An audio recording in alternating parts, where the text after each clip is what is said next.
At Thanksgiving, my sister sneered and told me I was just lucky. What she didn't know was that I was her boss. The next day, her paycheck bounced, and her career came to an abrupt halt. You know, Thanksgiving dinner is supposed to be about gratitude and family warmth, right? But for me, that night became the moment I quietly drew a line in the sand, a moment of intense clarity and, dare I say, a touch of cold satisfaction.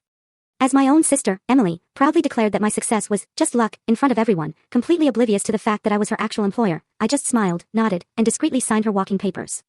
Her direct deposit bounced 4 days later, a stark reminder that sometimes, what looks like luck is actually just a very long, very painful road of hard work and difficult choices. This wasn't some snap decision, though. This had been brewing for years, a slow burn of frustration and, if I'm honest, a profound sense of exasperation. I'm 34 now, Emily's 30. We grew up in a pretty standard suburban household. Our parents were accountants, and their mantra was simple: work hard, stay focused, and success would follow. Good advice, in theory. But Emily and I were just different. I was the kid meticulously saving every birthday dollar, mowing lawns in the sweltering heat to upgrade my bike. She'd blow her allowance the day she got it, then beg for more. In high school, I was devouring investment books while she was flipping through celebrity gossip magazines. College was more of the same. I was juggling part-time jobs, constantly thinking about the future, while she was focused on her social life, barely scraping by with a 2.8 GPA.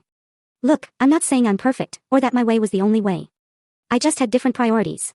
I craved financial security, the challenge of building something. Emily, she wanted to have fun and deal with the consequences later.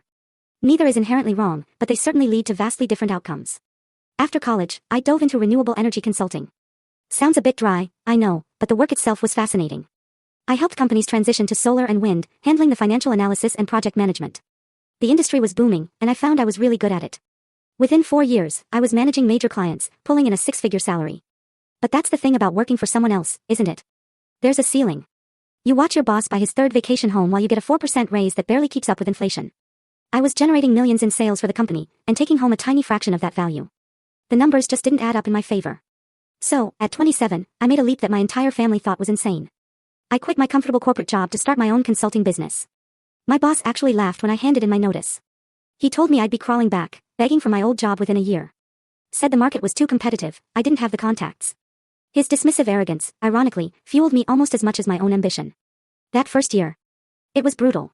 80-hour weeks were the norm. Ramen was a staple. There were so many nights I barely slept, staring at the ceiling, wondering if I'd just made the biggest mistake of my life. I maxed out 2 credit cards just to keep the lights on and build my client base. 2 a.m. at my laptop was a regular occurrence, questioning everything, wondering if all the doubters were right. My parents were supportive, but you could see the worry etched on their faces. My dad, trying to be helpful, would suggest there was no shame, full story on the channel. Link below. Click now and watch what happened next.